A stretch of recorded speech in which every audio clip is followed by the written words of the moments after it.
it's my privilege to welcome you to the most motivating segment in all of sports.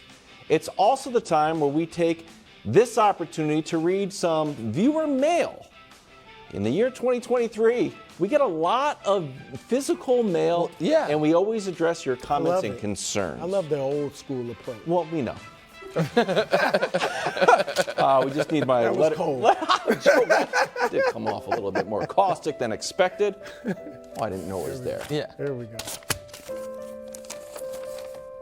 This is a short one. Familiar. Dawn. Dear Wilds, love the show. Thank you. The twins, Ryan and Brian, have struggled with their end-of-year persuasive essays. They've got plenty of cogent analysis, but are lacking a certain something. Please advise, Dawn. Well, Dawn, again, thank you for writing. I'm very busy. I'm busy with the pen.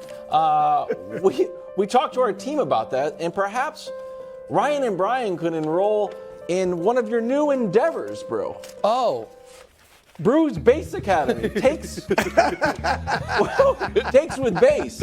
Ryan and Brian are out there giving tepid takes on volcanoes or whatever their essay is on. Come over to the studio and brew. I like it. Where do we, I am full of bass. Ryan and Brian, I will even teach you how to do the human beatbox. That's how much bass we teaching at my academy. All right, let's get into it. Well, okay. All right, Bud list number 3, Klay Thompson. Oh. Steph has done his part. Draymond has done his part. Kevon Looney has done his part. And with all due respect to my man Klay Thompson, Klay, you haven't done your part yet, and you know it. I'm not telling you anything you don't know. Last 3 games, you've averaged 11 points a game on 30% shooting. That's not the Klay Thompson we all know. And I think they call you Game 6 Klay for a reason.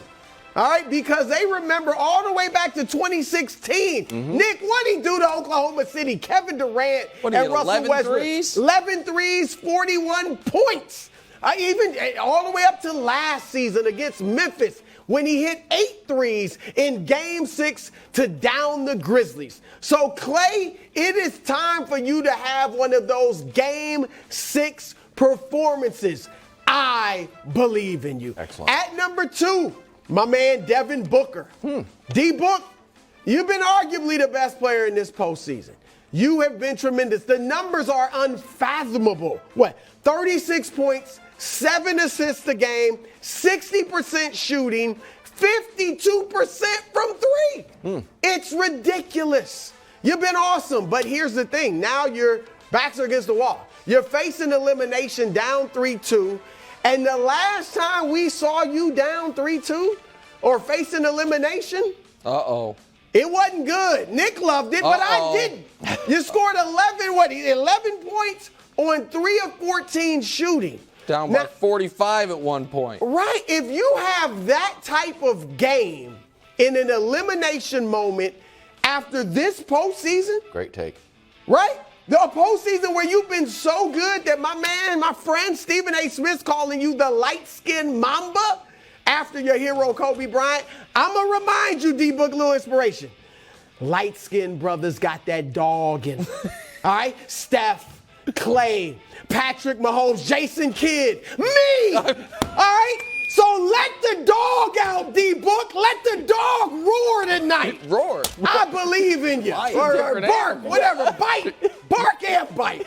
All right, at number 1, Jayson Tatum. Oh, another. Yeah, another light skin. They all light skinned today for some reason, whatever the case. Jayson Tatum. All right? Look, I don't have to tell you how horrific this loss would be. Not just losing tonight, but losing this series. It might cause the breakup of one of the best duos in the league. You and your man, Jaylen Brown. But see, unlike Kevin Wilds, when I hear the name Jayson Tatum, I don't think 100 turnovers in the playoffs. 100 turnovers in one postseason. You know what I think? I think about an absolute baller. I think about one of the biggest clutch players in the league. I think about the 46 you dropped on Giannis in Milwaukee. Or was it 43? The 46 you dropped on Jimmy Buckets, playoff Jimmy Butler in Miami last year in Game 7. So, Jayson, we need it tonight. All right? We need you to deliver one of those clutch performances against Knicks Sixers and take it back to Boston for Game 7. That's a great Bud list. You're wearing a Celtics tie. Before I give my addition, can I just add to your Tatum point? Because you mentioned that his duo could break up.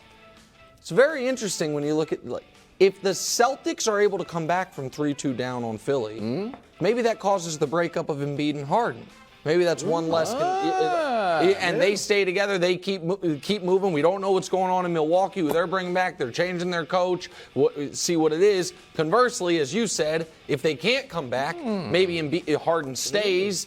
They break up. It's a nice little sliding doors moment right there. Point. All right. I am adding to the Bud list someone I've added before, but this is with less snark and more respect. Ooh. Nikola Jokic. Oh, man. Really turned on. So here's the deal with Nikola Jokic. There are those of us who did not like the fact that he seemingly was being held to different standards than other repeat, much less potential, 3-time MVPs. And those of us were somewhat unanimous in saying, can we chill out on the regular season awards until we see some more postseason success? Well, now that moment has arrived. The Nuggets have home court advantage through the rest of the Western Conference playoffs. They have the healthier roster. They have the better roster than Phoenix. And they will be, if they take care of business this evening, the far more rested team in the conference finals. Jokic, meanwhile, is putting up numbers that are so eye-popping in losses, much less what he's doing in wins, they almost seem like from a different era. If they are able to not only win today, or this in Game 7 if it goes there, but also hold on through the Western Conference Finals and make the finals, there will be no more fair critiques of Nikola Jokic. Wow. He will have asserted himself as legitimately, arguably, the best player in the league. Oh! And he will have proven all the doubters wrong. Conversely, quickly, Brew, if they were to lose in this round, it's going to get real bad real quick for him. Because they are healthier. Tonight, DeAndre Ayton isn't even playing. So it's going to be Jokic against Jock Landale. A Suns team's going to be without 2 of its top 4 guys, and he's been great.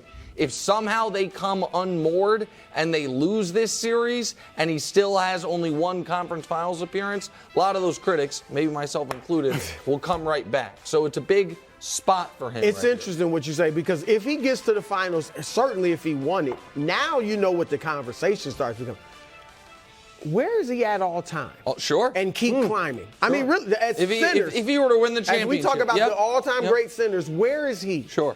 That's what it would be. If they lose, I hear you, and they are the much deeper team, and Phoenix is banged up, not deep, number 1, banged up, number 2, but they still got Kevin Durant and Devin Booker. So some people, you might be able to say, look, he lost to 2 of the best, absolute best scorers in the league. Can't lose this series. So it'll be interesting. We'll see. Okay. Good point, though. I'm putting on Doc Rivers. Oh. Earlier this week, Doc Rivers went into Boston, where Paul Pierce dumped a thing of Gatorade on him as a champion, and beat the Celtics. That's right. And it felt great. Maxi's out there telling everyone be quiet. Celtics fans booing the Celtics, and Embiid saying bring it on. Everything looks great until you look at the Vegas line and say, hold on, how are we not favored tonight? Celtics favored in Philadelphia. Now they've got a 3-2 lead, and for most coaches, coaches up 3-2 win the series 85% of the time. Doc Rivers wins 66% of the time, which is still okay. 1 in 6, 7 times. 1 in 7, 5 times. Lost in 7, 6 times. It's the most blown 3-2 leads of all time.